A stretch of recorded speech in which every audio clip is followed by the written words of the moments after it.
السلام علیکم ورحمت الله وبرکاته.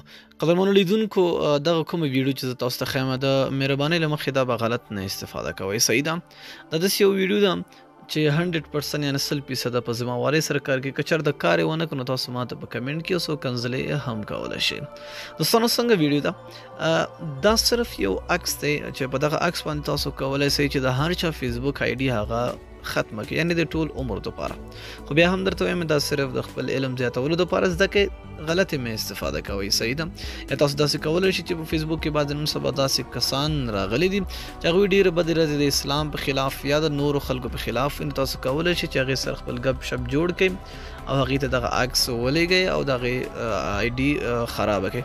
نو زه تاسو ته طریقه هم ښیم چې تاسو څنګه کولی شئ د هغه آی ډي بلاک کړئ. دوستانو ډسکرپشن ته لاړ شئ، لینک پروت دی، په لینک باندې کلیک کړئ.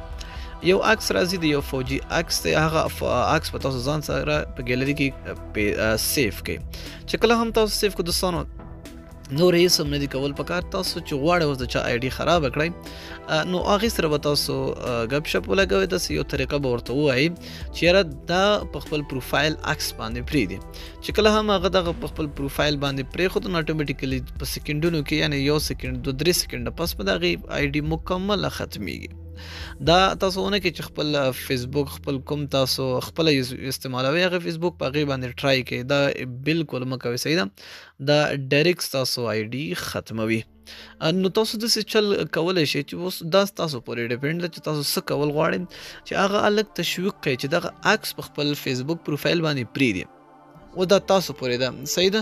دا تاسو پورې ده چې تاسو څنګه کولی شئ چې څنګه هغه تشویق کړئ او هغه دې خبرې ته مجبور کړي چې دا عکس په خپل پروفایل باندې پرېږدي. دا عکس څنګه دی دوستانو؟ عکس هم زه تاسو ته ښیم.